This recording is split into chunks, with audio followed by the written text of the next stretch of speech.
ganito na ang itsura niya nung ma-repair ko siya. Lumakas na yung ugong at mabilis gumana yung ating upper portion. Ang naging disadvantage lang, medyo yung orange na apoy medyo dumami ng konti. Pero expected ko na yon kasi nilakayan ko kasi yung mga butas sa ilalim. Pero okay na yan, tolerable na yan yung ganyang klase ng apoy. Hindi na makakapagpauling ng kaldero yan. At pag sinalangan natin yan, magta-transform yan sa blue flame. Okay, so yan ang resulta ng pagre-repair ko. Ang ginawa ko lang dyan sa aking nozzle, nilakayan ko yung mga butas sa bottom parts, sa ilalim na parte.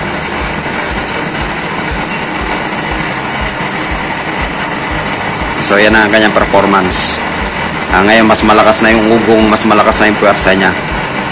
Okay, so subukan nating salangan. Tingnan natin kung makakapagpaitom ito ng puwet ng kalde ng kaserola o anong itsura ng magiging apoy nito.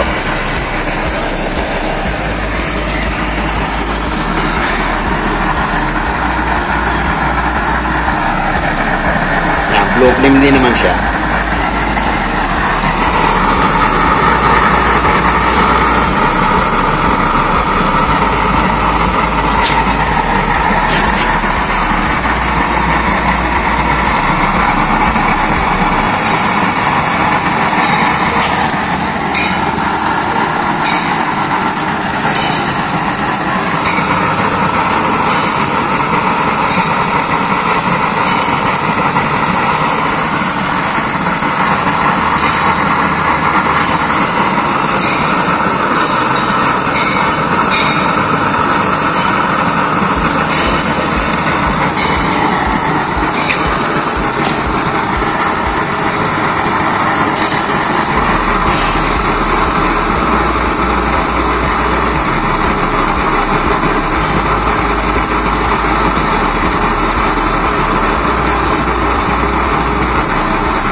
Okay din naman ang performance.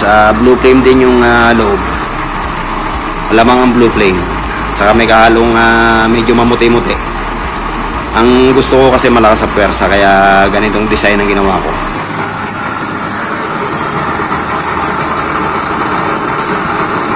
Hindi na nagkakaroon ng uling yung ating mga kaserola dyan.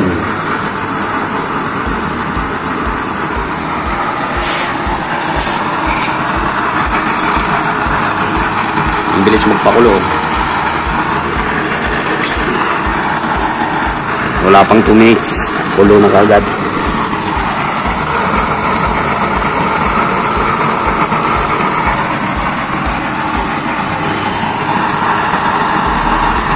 Init.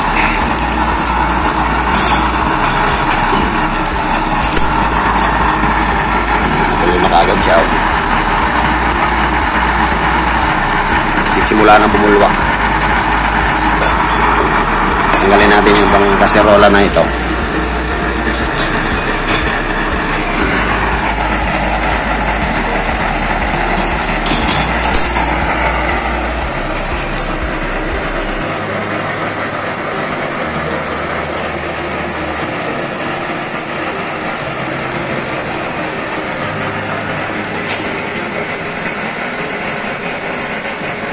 Okay, so okay rin ang pagkaka-repair ko. Lumakas ang pwersa.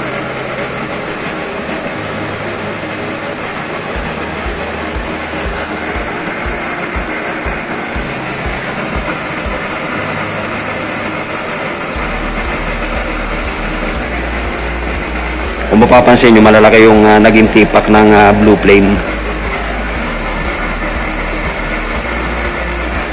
Nilakayan ko kasi yung mga butas niya. Okay, subukan nating hinaan.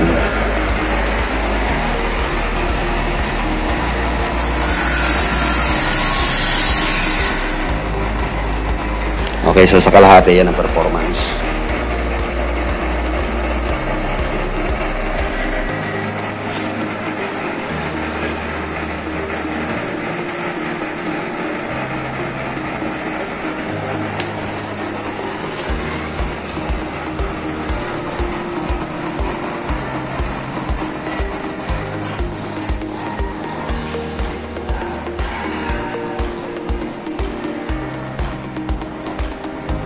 Yan, dulo ng number 2.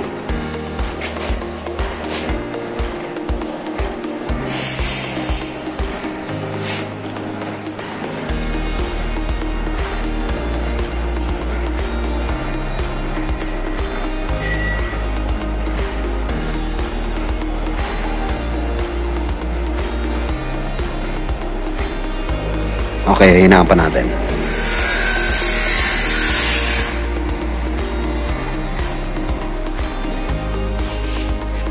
Yan, dulo ng number 1 yan.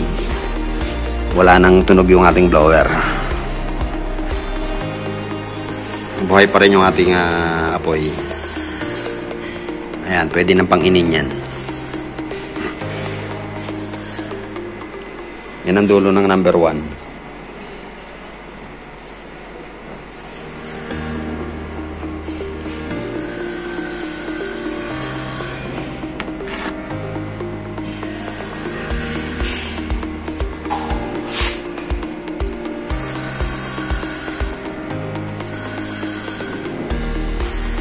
Okay, yan ang result ng pagkaka-repair ko. Okay, so tataasan ulit natin.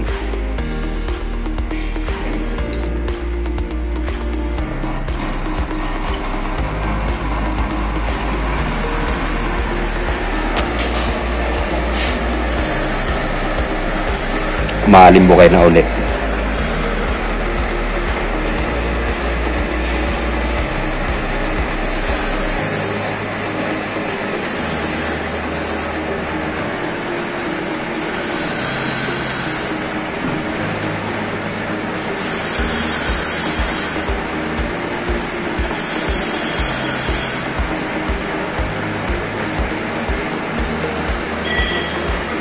Ayan na, unti-unti lang umahunuli yung ating apoy.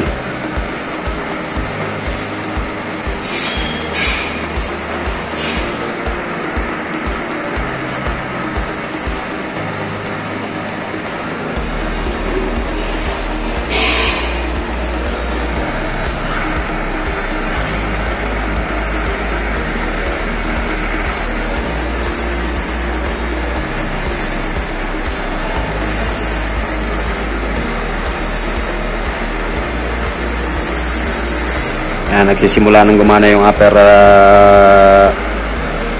holes natin. Nagsisimula na uling mag-function yung pang-ibabaw ng mga butas natin.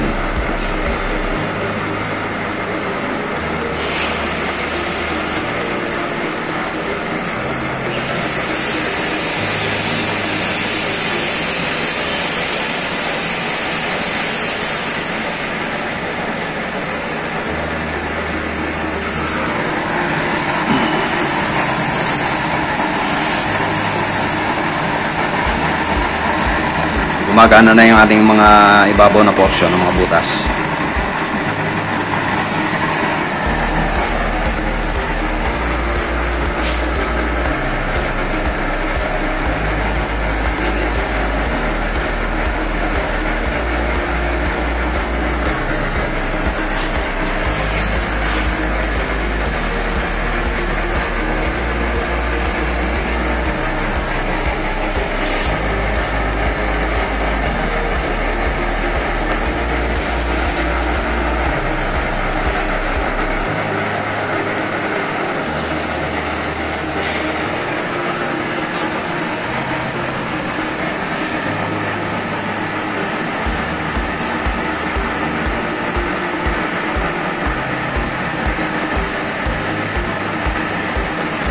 Okay, so okay rin yung pagkaka-repair ko. Ganyan ang gusto ko, yung may power. I mean, malakas na ang kanyang pwersa.